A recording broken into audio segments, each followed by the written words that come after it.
Peggy 16.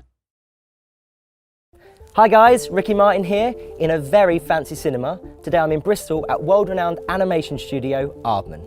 One of Aardman's current projects is a game collaboration between Digixart Studio and Bandai Namco. More specifically, Aardman is designing and building the look that will set this game apart from anything else. Today we'll speak to art director Bram Tweem about the journey that led to the game's unique style.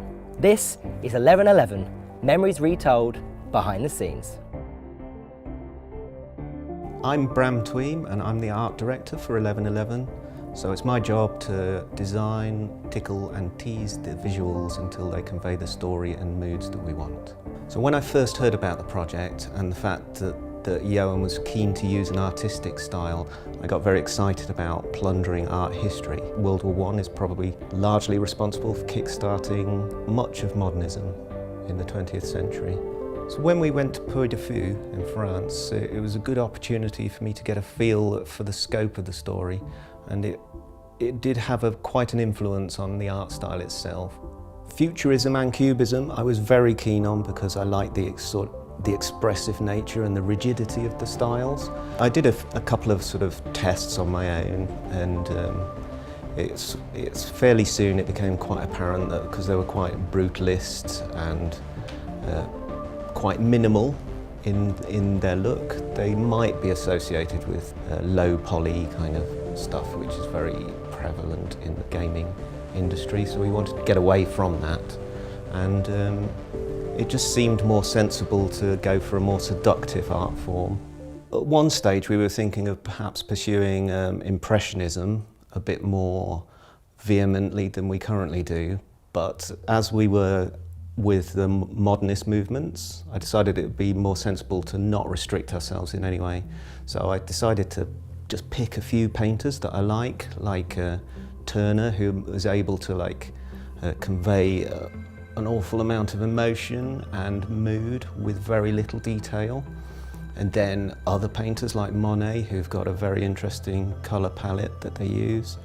But beyond that, there was Alexander Petrov, who's a Russian artist who does oil on glass animations, and that in particular is a theme that we pursued when we were developing the shader itself. After this, we were lucky to work with artists such as Giorgio, who has a wonderful use of light and paint strokes to help us realise the look we were going for.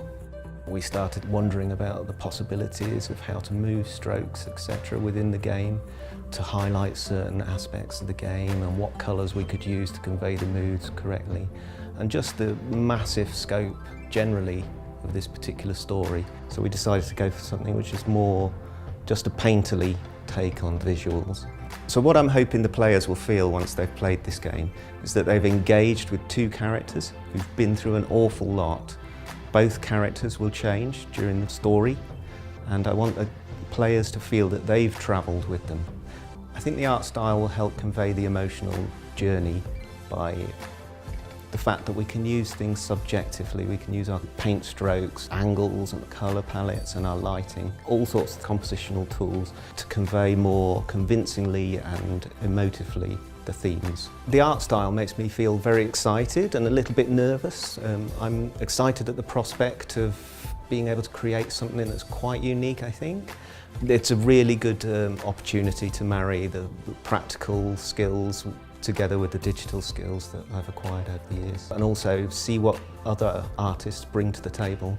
I tried to move away from the Imperial War Museum piece a little bit. It was a touchstone for Johan, but I was hyper aware of the intense processing power that those sort of levels of effects tend to put on our systems, long render times. So I was concerned that the game engines wouldn't be able to handle it. So we decided to break it down into more fundamental ingredients from the oil on glass technique. It is very tricky to get an engine to perform what we're trying to do because there's a lot of performance overheads, and there's also just the fact that what we're trying to do is pretty uniquely human. So when a human's doing a painting, they make thousands and thousands of decisions about what marks to make, what colours to use, where to make the strokes, what directions they should flow in. And that's a massive challenge for a game engine. And that's the challenge we took on. How do we actually teach a game engine to paint?